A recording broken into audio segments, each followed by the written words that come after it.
Film माटी बस्तर की मिट्टी, दर्द और उम्मीद की दास्तां पर बनी फिल्म बस्तर की मिट्टी, वहां की खुशबू, संघर्ष और उम्मीदों की कहानी अब बड़े पर्दे पर उतरने जा रही है। फिल्म माटी, जो बस्तर की असल आत्मा को बयां करती है, जल्द ही रिलीज होने वाली है। जगदलपुर में इस फिल्म को लेकर आज एक खास प्रेस कॉन्फ्रेंस का आयोजन किया गया।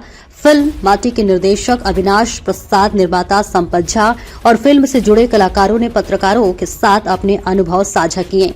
फिल्म की सबसे बड़ी खूबी यह है कि इसके ज्यादातर कलाकार स्थानीय हैं। कुछ शिक्षक, कुछ सामाजिक कार्यकर्ता और कुछ वे लोग जिन्होंने कभी हिंसा की गलत राह चुनी थी लेकिन अब मुख्य धारा में लौट आए हैं। ऐसे 41 आत्मसमर्पित नक्सलियों ने फिल्म में काम किया है। माटी के जरिए बस्तर की लोक संस्कृति, गीत, संगीत और संघर्ष की गाथा को बड़े पर्दे पर उतारा गया है। फिल्म माटी 14 नवंबर 2025 को रिलीज होगी। टीम को उम्मीद है कि दर्शक इस फिल्म में न सिर्फ बस्तर की खूबसूरती देखेंगे बल्कि यहाँ के लोगों की संवेदना और संघर्ष को भी महसूस करेंगे। बस्तर की माटी से निकली ये कहानी पूरे देश के दिल को छूने के लिए तैयार है। आइए देखें कि फिल्म के निर्माता और निर्देशक ने क्या कुछ कहा। ब्यूरो रिपोर्ट माही सोनी के साथ।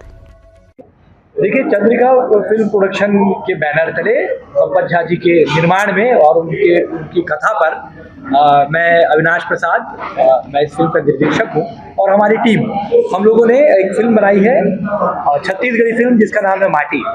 और ये छत्तीसगढ़ी फिल्म जो है ये बस्तर के पृष्ठभूमि पर और बस्तर के नक्सलवाद की पृष्ठभूमि पर ये फिल्म बनाई गई है, जो आने वाले 14 नवंबर को छत्तीसगढ़ के लगभग सभी प्रमुख सेंटर्स में सिनेमाघरों में रिलीज होगी। ऐसा पहली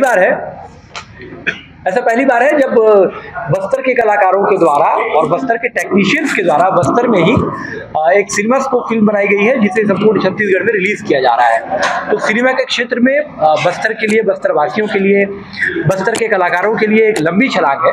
और क्योंकि इसका विषय जो है वो नक्सलवाद है और बस्तर की पृष्ठभूमि है, ऐसे में सोचिए ये फिल्म कितनी महत्वपूर्ण हो जाती है। क्योंकि ये जो समय चल रहा है, इस समय बस्तर एक बड़े बदलाव से गुजर रहा है और इस बड़े बदलाव के यज्ञ में हम सभी की जिम्मेदारी है कि इस यज्ञ में हम सभी अपनी तरफ से आहुति दें। तो इस महायज्ञ में माटी परिवार ये आहुति दे रहा है कि ऐसी जगह में रह करके भी हमारे कलाकारों ने ये हिम्मत की है कि इस तरह के विषय पर फिल्म बनाई जाए। इसमें बस्तर के 40 दशकों में जो बस्तर के साथ 4 दशकों में जो बस्तर के साथ हुआ है, जो त्रासदी हुई है, वो भी है। इसमें बस्तर के एक नक्सल जोड़ी की प्रेम कहानी भी है। इसमें बस्तर के अंदरूनी इलाकों के ग्रामीणों का दर्द भी है। इसमें नक्सलियों की अपनी व्यथा भी है। नक्सलियों की व्यथा का मतलब ये कि एक बस्तरिया क्यों नक्सली बन जाता है और कैसे उसे पता लगता है कि वो सही है या गलत है। और साथ ही ये भी बताया गया है कि भारत देश के प्रति हमारी जो देशभक्ति है, भारत देश के प्रति एकता, अखंडता और संप्रभुता के प्रति हमारे जो कर्तव्य हैं, उसका निर्वहन किस तरीके से किया जा सकता है, इसी का नाम है, इसी फिल्म का नाम है माटी। देखिए, पहली बार तो हम लोग छत्तीसगढ़ में लेके आए हैं। अब इसके बाद हमारा भविष्य तय करेगा इस फिल्म के बाद कि ये फिल्म का क्या परिणाम आएगा। उसके बाद फिर हम लोग सब बैठकर तय करेंगे। क्या है, बस्तर को पूरा विश्व जानना चाहता है, वो इसके माध्यम से जाता है कि सब तरफ से तो उसका प्रभाव पड़ता है। जी जी जी, ये आपकी बातें, क्योंकि पहले भी ये बात आई है, हम लोगों ने इसका भी चिंतन किया है। आप लोगों ने जो मूवी बनाया है बस्तर की समस्या को लेकर बनाया, लेकिन आजकल जो देखा है ज्यादा लव स्टोरी के बारे में। देखिए, हम लोगों ने समस्या परक मूवी के साथ साथ बस्तर जो हमारा माटी है, यदि हम लोगों को पैसे ही कमाना होता तो हो सकता है हम लव स्टोरी से ज्यादा मसाले की ओर भी आते।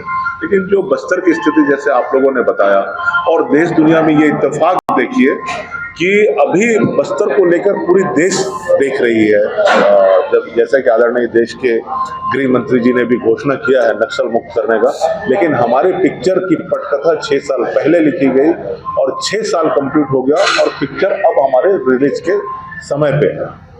नहीं, देखिए, वो जो मसला वो था जब हम नक्सलवाद के खिलाफ एक बड़ा विरोध कर रहे थे और उसमें जब कुछ सरेंडर्ड नक्सली हुए थे, उस समय तत्काल आईजी साहब ने, उस समय हम लोगों ने ये प्रस्ताव दिया था, तो वो एग्री हुए थे और आप मीडिया के माध्यम से समाज में ये मैसेज गया था कि इनकी शादी होनी चाहिए। क्योंकि देखिए, वामपंथी उग्रवाद जो है वो यहाँ पे जो नक्सलवाद को फैलाने में, साथ साथ वो यहाँ के जो हमारे युवा जो नक्सलियों में शामिल होते हैं उनके नशबंदी तक करा देते हैं।